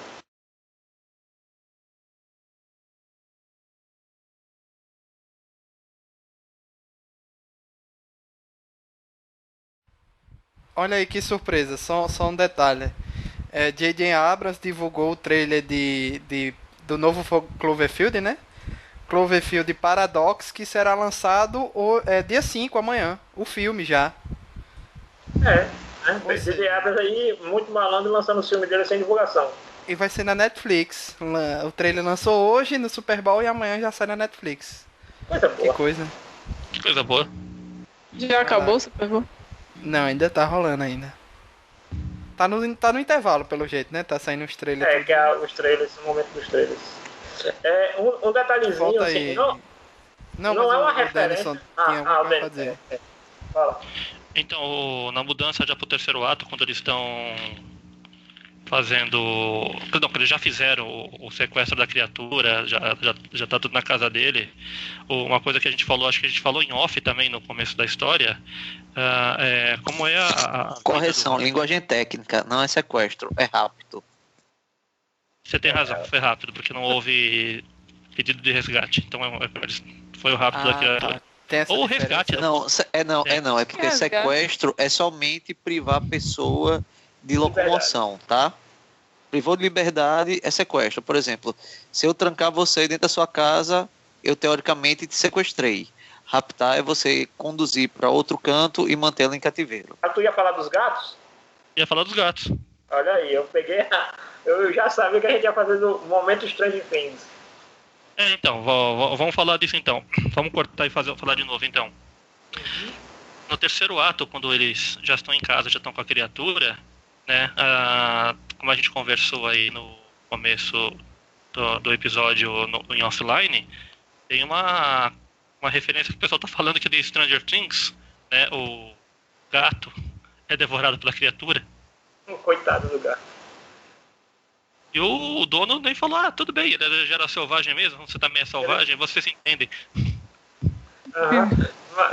Mas como a gente tava comentando também, assim, eu pensei que ele ia ficar puto, o também cara. achei. Eu achei que ele ia ficar, assim, triste, chocado, sei lá. Ele tinha muitos gatos. Tinha uns 3. Assim, mas por mais gato que ele tivesse, pra mim, isso aí foi um pequeno erro que o filme cometeu, porque é o seguinte... Quem tem um animal de estimação, por mais que tenha 500, cada um é um ser diferente, cada um tem uma personalidade. Então, aquela reação de, não, você comeu o gato, beleza, ele é selvagem do mesmo jeito que você. Aquilo ali, pra mim, foi a bola fora do filme. Ainda mais por conta da situação dele, que ele estava tão solitário na vida, criar 3 gatos, assim, era uma válvula de escape, né? Ele não podia estar perdendo aqueles amigos. E ele não poderia simplesmente também, sofrer um corte e tal, também. Não poderia simplesmente dizer assim, matou, beleza. Vou providenciar outro gatinho. Vou preparar o próximo pra você. E eu pensei que ele ia morrer. Eu pensei que ele ia morrer sangrando ali por causa daquele corte, ou então ia ter alguma coisa venenosa que ia infeccionar mais rápido, sei lá. Eu achei que a criatura ia fugir, assim, de verdade. Tipo, bem filme dos anos 50, né? A criatura sai na rua, todo mundo pega a tocha, os garfos, vamos perseguir a criatura, né? Mas uma coisa que também a gente comentou sobre essa mesma sequência dos gatos, é como o Del Toro também se preocupou em deixar muito evidente o nível de entendimento que a criatura tem. Porque logo após esse episódio, você vê que ele sabe que fez algo errado, né? Porque a gente também ali não tem o miolo ali entre uma cena e outra para dizer o que aconteceu depois que a criatura voltou. Mas você entende assim que ele sabe que fez algo errado e que ele está ali com os outros gatos, né, junto dele. Ele já tem uma outra abordagem para os gatos e vai se desculpar, né? Ele vai lá e aí é onde tem a parte mística da coisa, né? Que a criatura ela tem o poder de curar, né? E engraçado que aí também é uma crescer cabelo, Janus. Não, olha e aí. O Gillis, não, e aí é um detalhe da personalidade do Gillis que também tem uma coisa assim. Até um certo momento aquela criatura era um problema para ele. Né, assim, no entendimento dele. A partir do momento que ele viu que aquela criatura poderia gerar para ele algum benefício, ele fala, vamos mantê-lo um pouco mais aqui. Eu estou revendo aqui um detalhe que eu tinha visto um cara comentando no review do filme, só agora que eu estou vendo. Se você vê o papel de parede da cozinha da Eliza, ali onde tem ela anotando lá no calendário o dia de levar a criatura pro estuário não, para lá, para aquele... Os canais, né? O canal, o papel de parede emula escama de peixe. E emula escama de peixe mesmo. Tem lá. Porque assim, eu tô com acesso ao filme aqui de maneira clandestina. Aí tem, né? Assim, você vê que o papel de parede emula escamas. Uma textura de escamas de peixe. Então acho que aí já a gente já consegue entrar para a nossa discussão mais diferente, né, do filme, que é se ela é ou não descendente daquele povo, né, eu acho isso tolice. Do anfíbio. Eu acho assim que ela foi abandonada na beira do rio quando era bebê e ela já tinha aquelas marcas no pescoço desde quando era criança, o que pode ser também que ela parou na evolução ali daquele povo anfíbio, ou então ela pode ser filha Cara, também do boto, pode ser filha de outro boto aí, que possa Rapaz, existir. ela é um Atlante. mas, assim, eu acho que também foi Eu tava esperando aparecer ou Namor ou Aquaman durante o filme. Momoa. ela vai aparecer na Liga da Justiça.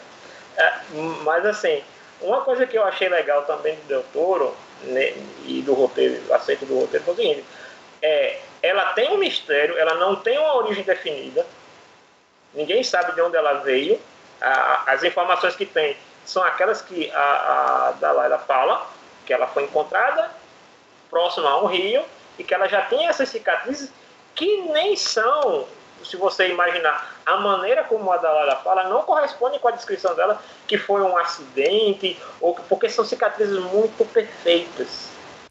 Não, do jeito que ela falou, dava a entender que as pessoas que fizeram isso fizeram de propósito para cortar as cordas vocais dela para ela não falar. Aí vem aquela questão, as cordas vocais ficam naquela região ali? Não, exatamente, mas é como eu É digo, o que dá a entender, tanto é que alguém comenta, esses humanos tão malvados e tal. é o agente, né? Ele diz que a humanidade é pecaminosa. Como se tivesse sido feito de propósito aqueles cortes para ela perder a voz, né? Mas eu acho que foi justamente um elemento que o Del Toro deixou no filme, justamente para criar esse mistério, essas especulações e tal. Mas você vê, são bem simétricas, são muito discretas essas cicatrizes que ela tem. Não é o tipo de coisa que alguém vê ali, nossa, o que é isso? Coisa feia, que cicatriz feia, sabe? E é um elemento de fantasia. A gente não pode esquecer também que é um filme que tem muito de fantasia. Eu já acho que isso foi inserido de forma tão gratuita no filme para criar assim, uma especulação superficial. Eu te falei que eu não gosto dessa inserção do filme. Não vejo necessidade, assim, eu achei bem infantil isso, na verdade. No final faz mais sentido, né? E assim, e tem uma outra referência também que o doutor coloca, que também é bem clara, que é a Pequena Sereia, né? Que é a história da princesa que não fala, né? Se você lembrar, na história da Pequena Sereia também tem esse elemento dela não poder se comunicar, né? Então, assim, ela perde a voz para poder ser humana. Exatamente, né? Então, assim, você vê que o doutor, ele mexe, como você fala, né? Talvez um pouco de infantilidade aqui, talvez um pouco mais de mensagem subliminar em outro momento, uma referência mais escancarada num canto, uma referência mais discreta em outro. Então, assim, você vê que ele é um cara bem amplo, e que em um momento que tem isso, eu me agrado muito de uma coisa, eu não me agrado tanto de outra, como o João falou também no momento lá do gato, da reação do Guinness, mas você vê que mesmo nesses pontos, que quando você analisa com um pouco mais de detalhe, você encontra ali uma derrapada ou outra, não compromete o todo. Não compromete. O filme é muito bom, mas tem esses 3 ou 4 pequenos defeitos aí que, infelizmente, são bem notáveis, né? Sim. E aí o próprio Del Toro, ele define esse filme como um conto de fadas adulto, né? Ele fala. Mas, aí, tipo, como o Labirinto do Fauno também, eu faço um paralelo entre esses dois, porque ambos se misturam, né? A fantasia e a realidade se misturam. Você não sabe, às vezes, a que ponto, que faceta está sendo mostrada ali para você. E eu acho que no final a ideia é deixar essa ambiguidade, tipo, é um conto de fadas? Mas ele quebra os paradigmas direto, assim, a princesa não é bonita, a princesa não é rica, o príncipe também não tem nada. Não é o sapo que virou o príncipe, é o sapo que tomou sapo a história toda, por assim dizer, né? E o Del Toro, como tu fez o paralelo aí com o Labirinto do Fauno, ele tem o final do Labirinto do Fauno é um final assim, se você tem fé e compra aquela história, você acredita que a menina está viva, morreu nesse plano para ser princesa em outro, no mundo da fantasia. Se você vê o filme de uma maneira mais realista, você vai dizer, poxa, morreu, né, porque acreditou em uma fantasia. Então, assim, o Del Toro, ele gosta de brincar com esses elementos. Eu acho que até, por isso que, como eu estava dizendo em relação a essa questão das cicatrizes, é algo que ele faz proposital, sabe? Não, é diferente de quando o cara comete um erro e você vê que aquilo é um erro total. Por exemplo, o lance do gato é muito mais próximo, ou muito mais um erro de roteiro do que a questão das cicatrizes. As cicatrizes você pode interpretar como uma assinatura do diretor, uma coisa que ele faz porque ele gosta de gerar esse tipo de situação dentro do filme dele, né? E fica, como a gente fala, né? Fica da interpretação de cada um, né? Em relação a isso. E no filme tem uns outros detalhes, assim, que foi até onde eu fiz um print e coloquei lá na minha página do Facebook, que quando a criatura está saindo do banheiro, que ela vai lá e tem vários esboços da criatura, né, feito pelo Gillis, um deles lembra muito o Abe. Aí sim, dá para você fazer um paralelo bem direto com o Abe, apesar assim, de não ser algo que o Del Toro diz, olha, eu fiz esse easter egg aqui porque é para você ligar que é o Abe Sapien, sabe? Mas você vê, eu coloquei até a foto do Abe do lado do esboço, você vê como parece bem com ele, porque é bem diferente, principalmente os olhos da criatura da forma da água. A maior diferença dela pro Abe, assim, em relação ao rosto, são os olhos. O Abe, ele é muito menos expressivo de face do que o anfíbio, né? Que apesar de ser todo de efeito prático, muitas das expressões eram de computação gráfica. Olha aí, o Guilherme, saiu uma notícia aqui que o Guilherme Del Toro levou o prêmio do Sindicato dos Diretores, que é o prêmio máximo aí, fora o Oscar, né? É um prêmio mais da galera, né? É diretor votando em diretor, né? É um reconhecimento deles, né? Sim. Todos deram um joinha e voltaram pra ele. E quem levou de diretor estreante foi o diretor do Corra, do Get Out, Jordan Também Peele. muito justo. Pois é. Muito justo. E a questão do anfíbio, Janus, o Doug Jones, o que é que tem de CGI, o que é que tem de efeito prático, o que é ele realmente vestido? Eu vou dizer pra você, do que eu vi nos making-offs, ok? 98% da criatura é Doug Jones, certo? Ele veste a roupa, ele insere e tudo mais. O que é que não é Doug Jones? Vou dar um exemplo. Quando ele está sendo torturado, naquela sequência ali, a máscara está inteira, e tem os olhos, tem tudo, né? Mas lembre que não é uma máscara que tem animatronic, não é uma máscara que, até pelo volume que ela tem no rosto do ator, você vê que ela não caberia ter nada de animatronic, porque ia deixar ele com a cabeça muito grande. Então, as expressões de dor, né, do olho sentindo dor, da boca, isso sim, em alguns momentos, é computação gráfica. Outra cena que não é o Doug Jones, por exemplo, a cena quando ela está com ele no tanque, que está naquele tanque lá cilíndrico, né, e ele dá tipo um 360 na água, quando eles estão dançando, né? Aquilo não é o Doug Jones, aquilo é computação gráfica. Então, assim, 98% do filme é o Doug Jones mesmo, sabe? E eu vou vou ver um paralelo. Pelo que eu vi do making off, essa roupa para ele vestir foi muito mais tranquila do que a do Fauno, viu? Muito mais tranquila. Hoje a computação evoluiu, gráfica, né? Então ajuda bastante você ter uma roupa assim.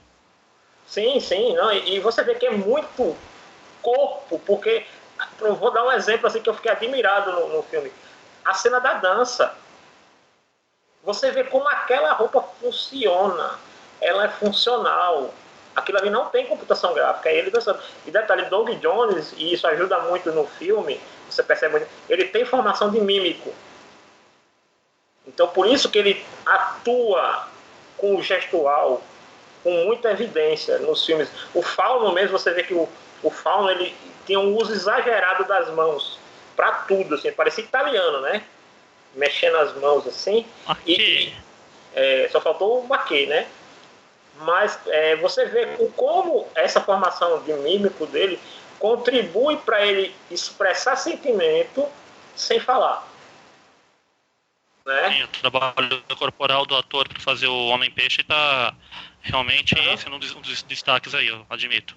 E um detalhe... Eu acho que eu acho que é por isso que o filme também tem um destaque muito grande na sua apreciação, porque nós temos dois personagens que não falam e precisam se comunicar e expressar essa comunicação para o público. Eu acho que isso é um do grande brilho da história e da interpretação dos atores. Se esse filme levar o Oscar de melhor filme, eu vou fazer uma comparação aqui, mas não é uma comparação tão direta. Vocês lembram quando teve aquele filme O Artista, que ele ganhou o Oscar de melhor filme? Era preto e branco e mudo. O Artista.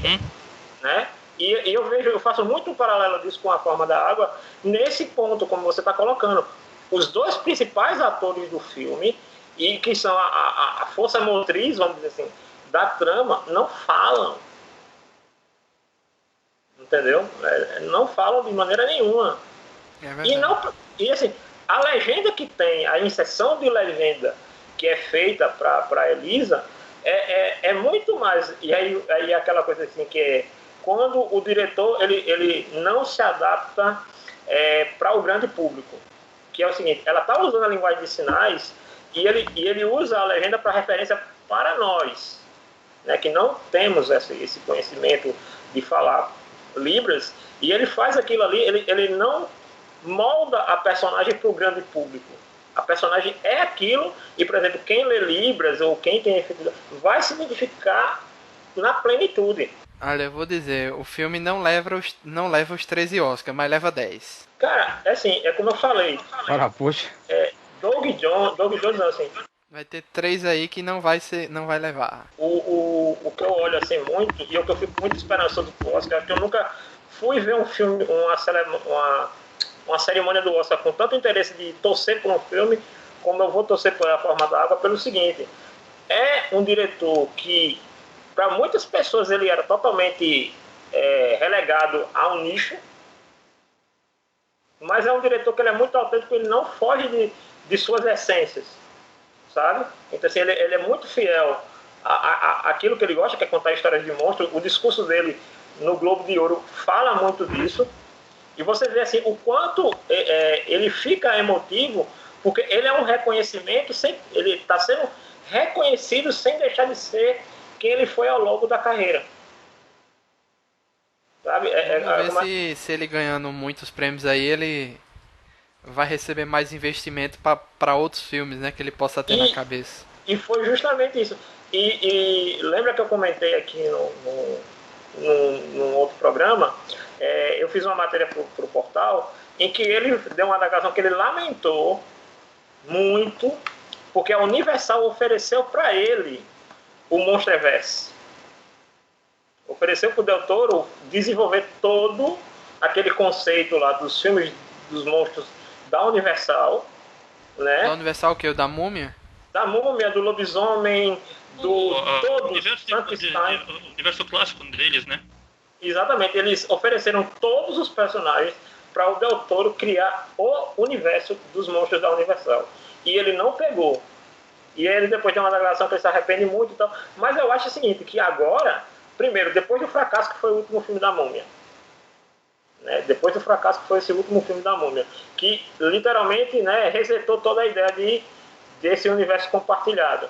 E independente de ele ganhar o Oscar ou não, acredite, ele vai começar a receber proposta de estúdio de cinema. Me manda um projeto seu, olha, eu tenho esse projeto aqui, venha filmar. Ele vai ter um up na carreira dele, e se ele não perder o foco, ele vai continuar fazendo os filmes dele com essa assinatura que ele tem, sabe? E é aquela coisa, eu acho que hoje em dia tá assim, ou você tem as pessoas que gostam do Del Toro e tem as pessoas que ainda não conhecem Guilherme Del Toro. Complementando um pouquinho o que a gente falou da performance do ator dentro da roupa do Homem-Peixe, eu coloquei para vocês aí um link de um vídeo do The Verge, a página mostra como foi o trabalho dele de inserção de CG.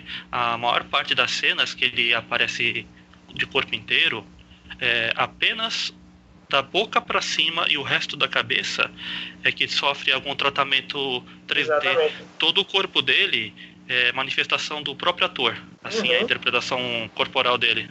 Espero que algum prêmio técnico ganhe, né? Pra Doug Jones subir no palco e... Cara, assim, o João sabe disso. Eu não comento muito, mas vou comentar agora, porque faz-se necessário. Eu já tive a alegria de conversar com o Doug Jones pelo Instagram. Mais uma pessoa, hein, Luiz? Mais uma pessoa influente que a gente descobre pelas redes sociais. E assim, eu já tive a oportunidade de conversar com ele pelo Instagram. E vale salientar que o cara é simpático e assim, e sem frescura nenhuma. Sabe, assim, ele é extremamente atencioso para um ator hollywoodiano que tem uma rotina de trabalho grande. Não, né? e outra, então, extremamente acessível também para a vida que ele tem, ele é extremamente acessível. Sim, né? Dada as condições do trabalho dele e da vida particular dele, ele é extremamente atencioso. E assim, e vamos frisar também que Derek Mack, que é o agente dele, é outro cara muito acessível e atencioso. Eu penso que Doug Jones está bem assessorado. João, eu vou falar aqui pra galera, vai pro programa, assim, Doug Jones, por uma questão assim, de falta de apoio financeiro, Doug Jones não veio pro HQTV. João tá aí de prova. Do ano passado. Do ano passado. Quem sabe futuro aí, né? Mas, por exemplo, a gente conversou. Primeiro foi uma conversa minha com ele, e aí eu tive a audácia de perguntar se ele toparia vir. Aí pegou e disse: olha, aqui está o e-mail do meu agente, fale com ele. E aí foi onde João entra na história, né?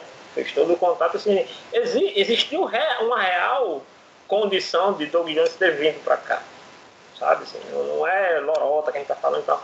E assim, ele é um cara muito atencioso, muito gentil, né? Inclusive ele fez uma gentileza para mim. Eu pedi para ele fazer uma foto específica para uma pessoa em comemoração ao seu aniversário, e ele fez. E eu fiz o pedido assim com meses de antecedência, e quando chegou no mês que tinha o aniversário, ele lembrou e ele mandou a foto. Entendeu? Então, assim, para você ver o quanto o cara, dentro do razoável, dentro do que é possível, ele não esquece, né? Ele é atencioso, sabe?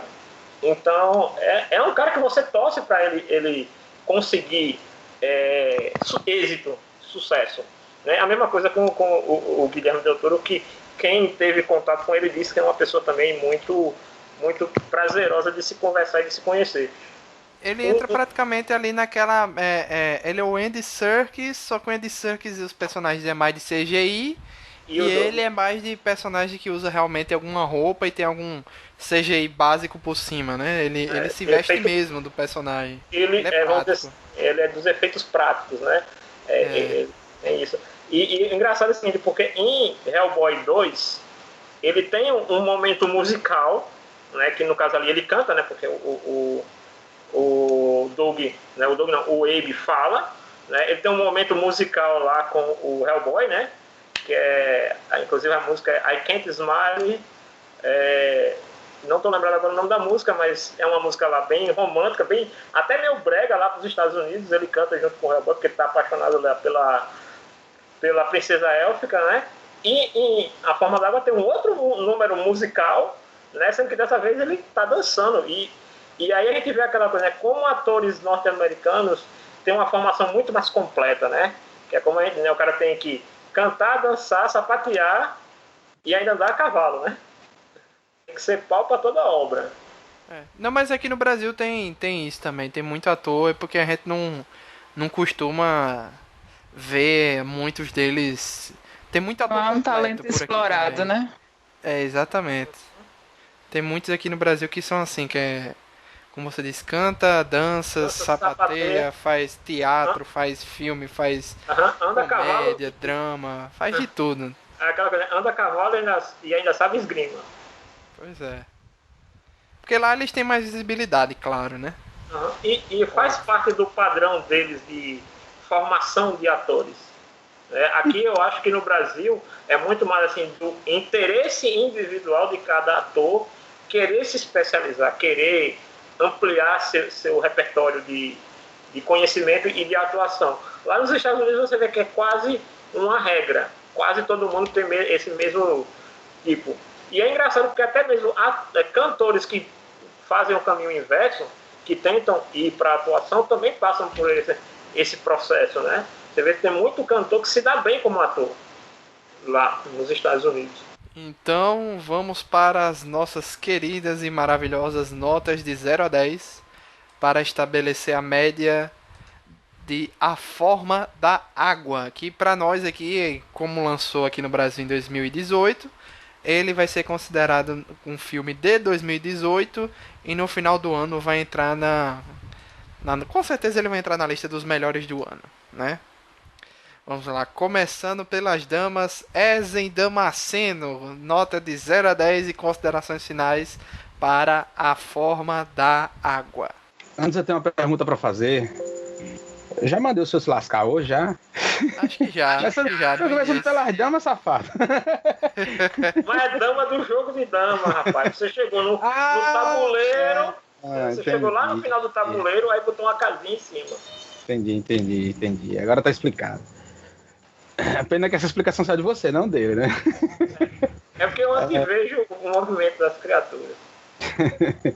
Rapaz, pra mim esse filme, Forma da Água, ele merece um 9. 0 a 10? Nota alta aí. Merece um 9. Eu gostei bastante. Primeiro porque... meu Deus do céu. Logo na hora da minha nota. Principalmente porque não houve muita necessidade de demasiadas explicações para contar a história do filme, né? E a história simplesmente fluiu de um jeito bonito, né? De um jeito agradável. Não houve tantas reviravoltas confusas. E deixa você acompanhando ali, meu Deus, o que vai acontecer agora. Você fica meio apreensivo para saber o que vai acontecer logo depois. E assim, o final me surpreendeu bastante.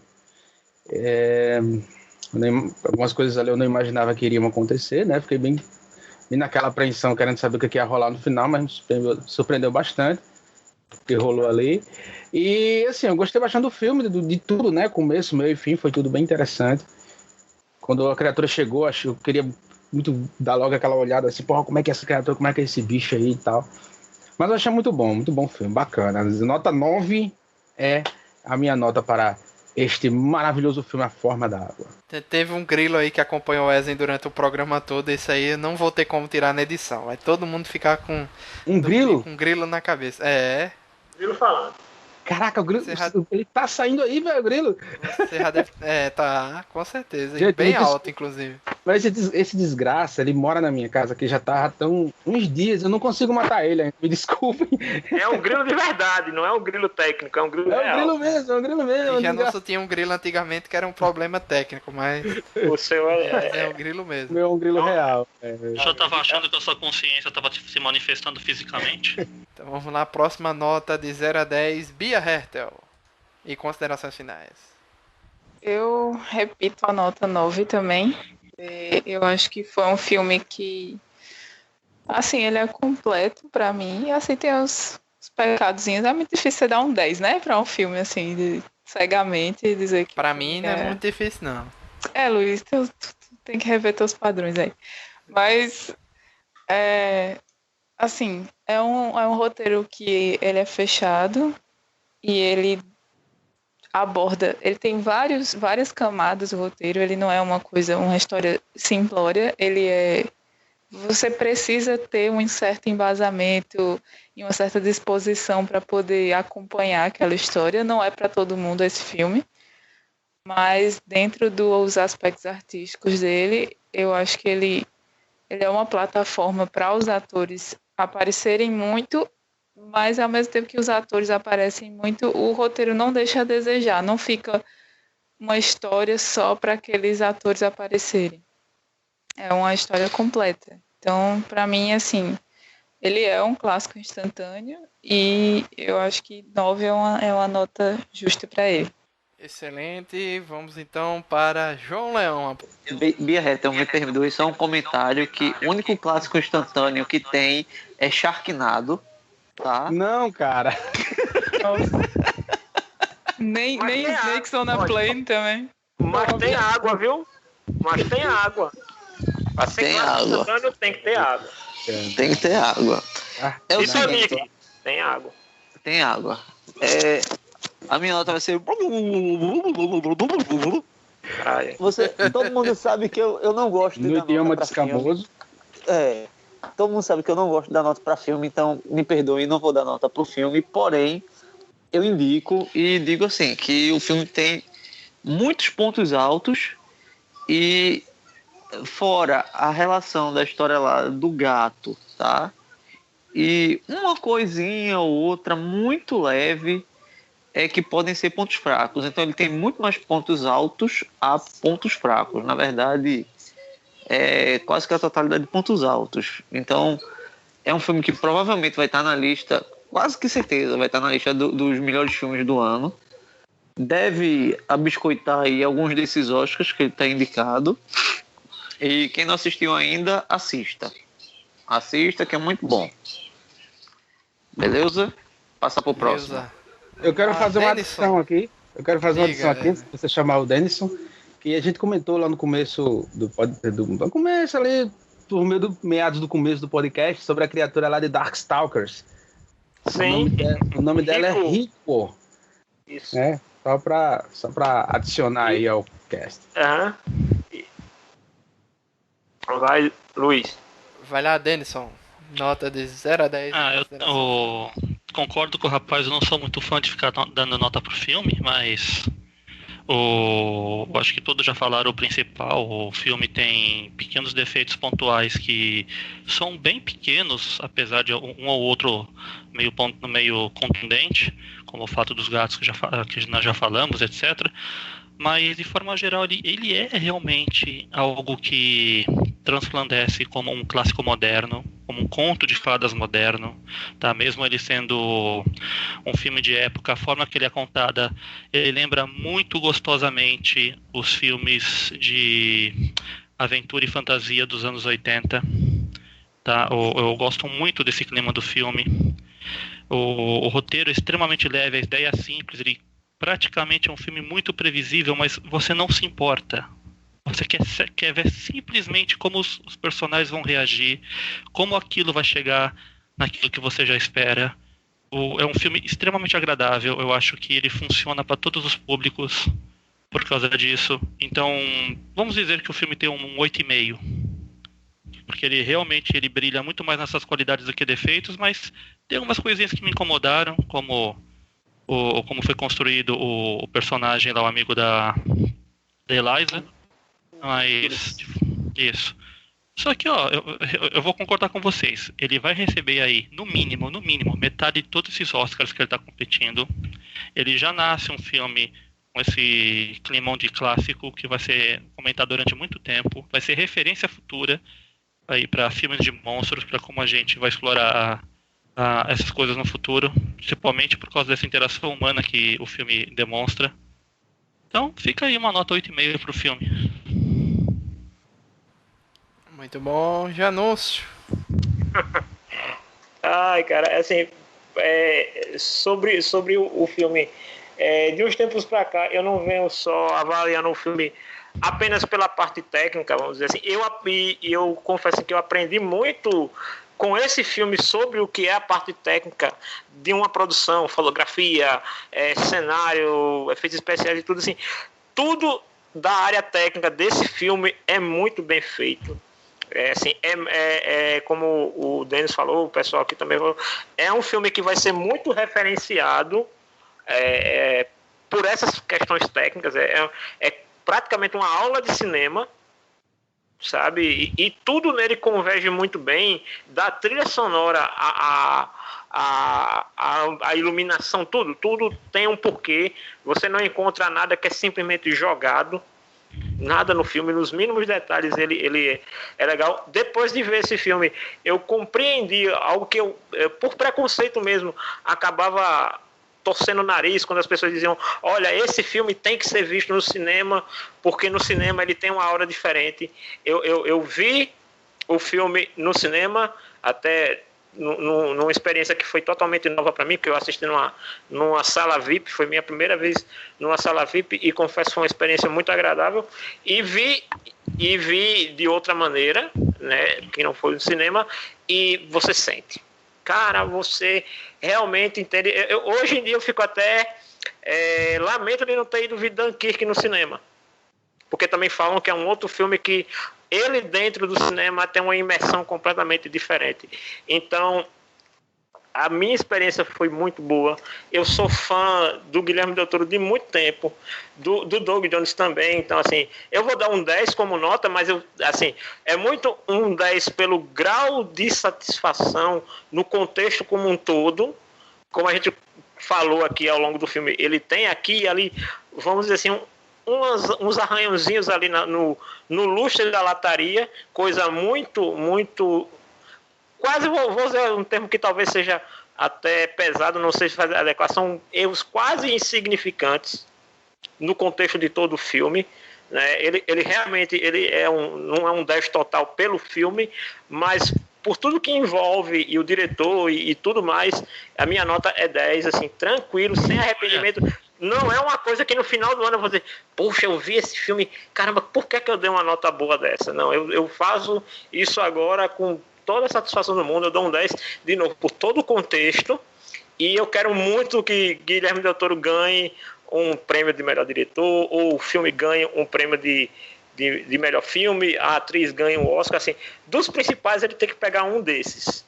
Porque eu acho que é um prêmio que o diretor merece pela obra e principalmente pela assinatura que ele coloca nos filmes dele. E realmente aí você vê, quando um diretor tem assinatura, o Guilherme Del Toro é um desses poucos diretores que tem essa assinatura da obra dele.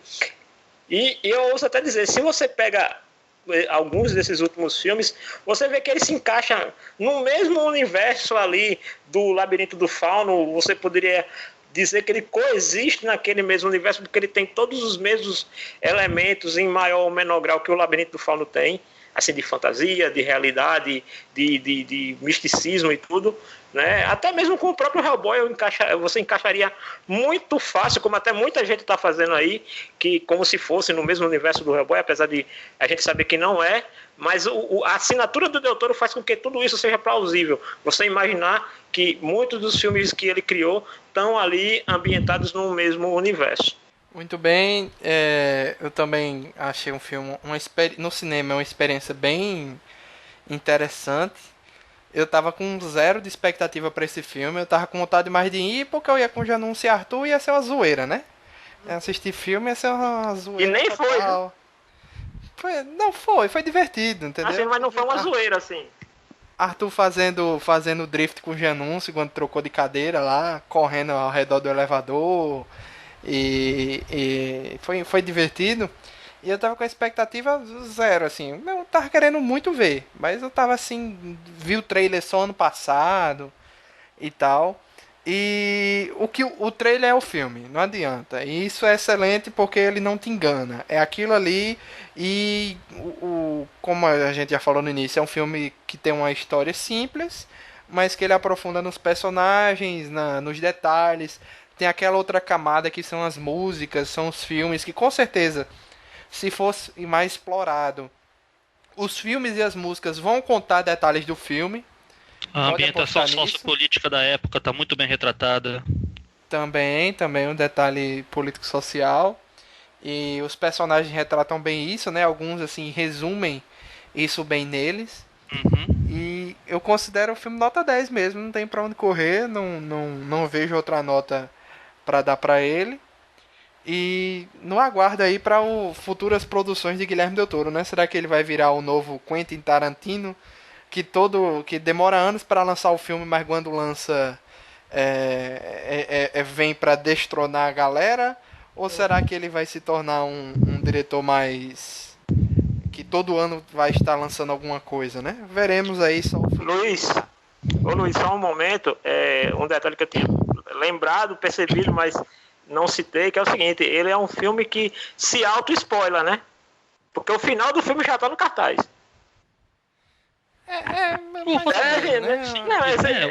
Ele é literalmente. absorve a história. É isso que é interessante dele. Não, eu que achei que. Quando eu digo assim. Isso. Quando eu digo assim, ele se auto-spoiler, porque literalmente o cartaz, aquele que é como o João fala, né? A capa do filme, né? A capa do livro é o seu último take. Literalmente, é o último take do filme. E com isso, tirando a nota que João não dá nota, ficou com a média 9,3. Uma excelente média para um filme. Vamos estar na torcida pelo Oscar, comemorando cada filme dele ganhando como se fosse um gol numa final de futebol, não é isso? Com certeza, viva México! E vamos lá, obrigado aí pela presença, Ezen do Nerdestinos, que estava jogando Diablo enquanto gravava. Não, eu não estava jogando nada enquanto a gente gravava. Eu estava prestando bastante atenção e lendo algumas coisas sobre o filme, a propósito. Inclusive tem um vídeo aí que o Denison mandou, eu vi, maravilhoso essa questão do CGI. Agora eu estou jogando Heroes of the Storm no final, depois que acabou tudo. Faça Não seu é Jabex.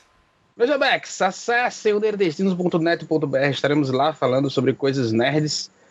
Também tem, ocasionalmente, nossos queridos amigos do Nerd Debate, aparecem por lá, que ia colar.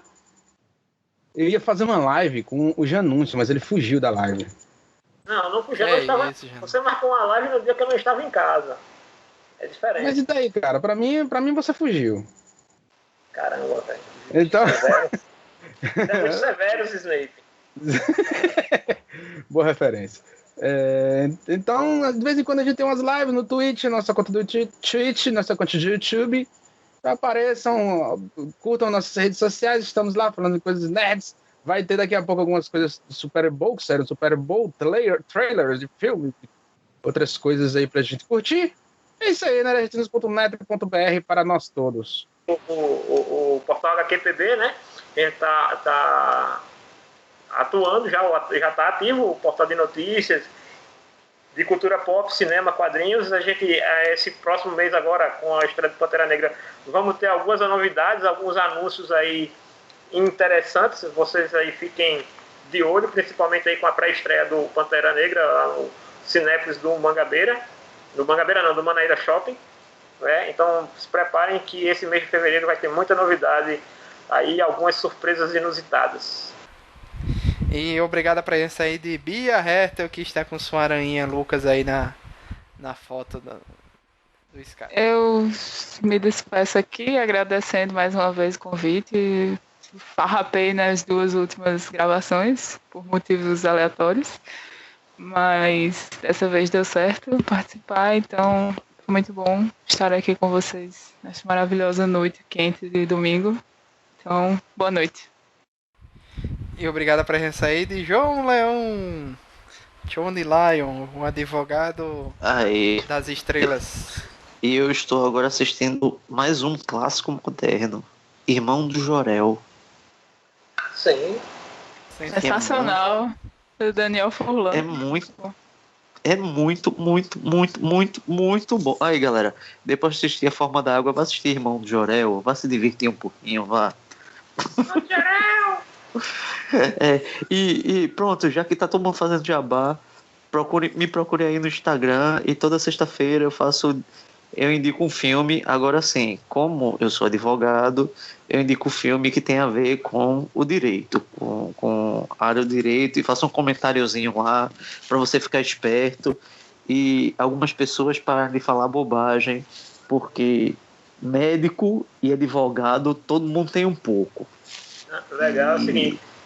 Você ouve e eu ouço cada absurdo que, meu Deus do céu.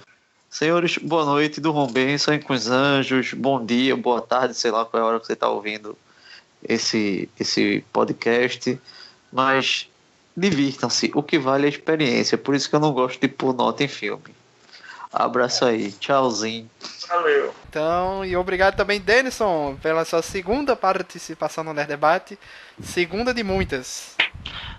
Muito obrigado, gente. Espero poder participar muito com vocês ainda. É a primeira vez que eu faço um review de filme online. Espero que todos tenham gostado. Estamos aí para as próximas.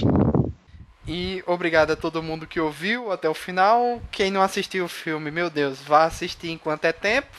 e até a próxima, pessoal. Valeu!